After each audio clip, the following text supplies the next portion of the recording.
देखिए, किस पर कोई ऐसा वर्ग नहीं है जिस पर असर नहीं पड़ेगा। मेरे यहाँ के सब कल कारखाने बंद, क्योंकि मैक्सिमम एक्सपोर्ट अमेरिका होता था, चाहे वो हैंडीक्राफ्ट का हो, वुडन हैंडीक्राफ्ट हो, आयरन हैंडीक्राफ्ट्स हो। उस हमारे यहाँ इतना बड़े पैमाने के ऊपर एक्सपोर्ट था, वो सब बंद। कोई वो रहा ही नहीं, क्योंकि हालात ये हैं कि वो पहले ही गवर्नमेंट जो सब सहूलियतें देती थी वो गवर्नमेंट ने पहले ले ली थी। अब टैरिफ की मार तो वो चल ही नहीं पाएगा। तो इससे सीधे सीधे मेरे ख्याल से मेरे अपने जनपद में मेरा अपना मानना है कि जो सीधे, इनडायरेक्ट की बात नहीं कर रहा हूँ, जो सीधे, वो 1.5 से 2 लाख आदमी बिल्कुल हैंड टू माउथ हो जाएंगे। सरकार बार बार प्रधानमंत्री जी कह रहे हैं आप कोई ठोस योजना तो दीजिए उनको, वो करेंगे क्या? उनके पास रास्ता क्या है? बातों से तो नहीं पेट भरेगा। देखिए, बातों से और आपके नारों से पेट नहीं भरने वाला है। आपको कोई कार्य योजना तो बनानी पड़ेगी कि आप इनके लिए इस प्रकार से काम करेंगे। यूरोपियन यूनियन ने वहाँ की लकड़ी के लिए कर दिया कि साहब लकड़ी का आप जियो टैगिंग कराएं। ये कैसे संभव है? लकड़ी कहाँ से आ रही है, कौन सी लकड़ी जा रही है, आप उस लकड़ी, उस पेड़ के बदले 10 पेड़ लगा। इतना हमारा कंट्री इतना डेवलप्ड कंट्री नहीं है। जियो टैगिंग कहाँ से करा लेंगे हम लोग? और जियो टैगिंग हो के संभव कैसे होगा? ये यूरोप में तो हो सकता है। और हमारे यहाँ जो लकड़ी यूज़ हो रही है वो एग्रो फॉरेस्ट्री की लकड़ी है, डिफॉरेस्ट्रेशन हो ही नहीं रहा है उससे। हमारे यहाँ फॉर्चुनेटली फॉरेस्ट्रेशन का जो है उत्तर प्रदेश में 1% बढ़ गया था पिछले 10 साल के अंदर।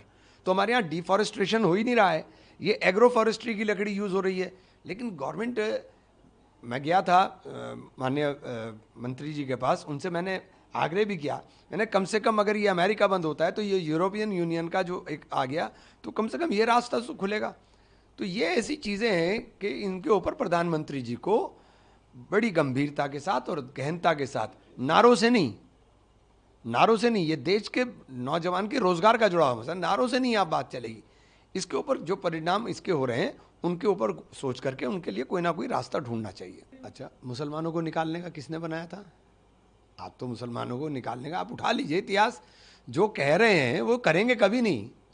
मुसलमानों के और बीच में और आप हिंदू भाइयों के बीच में, सनातनी भाइयों के बीच में नफरत किसने पैदा करने का काम किया? कौन सी विचारधारा है जो नफरत ही नफरत बोलती है? कहीं भाषा के नाम पर आप बंगाली भाषी लोगों के पीछे पड़ गए। बंगाली भाषियों को आप उनको जहाँ भी वहाँ परेशान करा रहे हैं। तो आप तो नफरत के नाम पर ही करते हैं ना। आपने कहाँ, जो आप बोल रहे हो वो कहीं धरातल में तो नहीं दिखाई दे रहा है। बिल्कुल सही तो कह रहे हैं राहुल जी, ममता जी भी सही कह रही हैं। चुनाव आयोग का हाल क्या हो गया? चुनाव आयोग की सबसे बड़ी विश्वसनीयता के ऊपर ही प्रश्न चिन्ह अगर देश के अंदर लग रहा है तो इससे बड़ा दुर्भाग्यपूर्ण कोई बात नहीं हो सकती। और मेरा तो अपना मानना है कि सुप्रीम कोर्ट को अपनी निगरानी के अंदर सब चीज़ों को संपन्न कराना चाहिए। अगर संविधान के संरक्षक सुप्रीम कोर्ट ही है तो सुप्रीम कोर्ट को अपनी निगरानी के अंदर इन तमाम चीज़ों को संपन्न कराना चाहिए। देखिए, एसआईआर के नाम पर आपने जिस तरह से 65 लाख वोट काट दिए, एक प्रदेश के अंदर आप इतने भारी मात्रा में वोट काट दिए। आप लोगों के हाल देखिए जाकर के, सीमांचल के अंदर लोग इसलिए नहीं परेशान है उनका वोट कट गया, वो इसलिए परेशान है कि आज वोट कटा है और कल को सीए एनआरसी के अंदर इनको रख करके इनको कभी बांग्लादेश का, कहीं बर्मा का, कभी किसी और देश का नागरिक बता करके डिपोर्ट करने की तैयारी करेंगे या डिटेंशन कैंप में डालेंगे। तो हर आदमी इस वक्त परेशान फिर रहा है, हर आदमी इस वक्त परेशान फिर रहा है। जो सुप्रीम कोर्ट ने कहा है कि आधार कार्ड ही मान्य होना चाहिए, आधार कार्ड अकेला डॉक्यूमेंट अपने आप में ऐसा गवर्नमेंट ऑफ इंडिया का डॉक्यूमेंट है, उसको मान करके उसको लिंक कर देना चाहिए।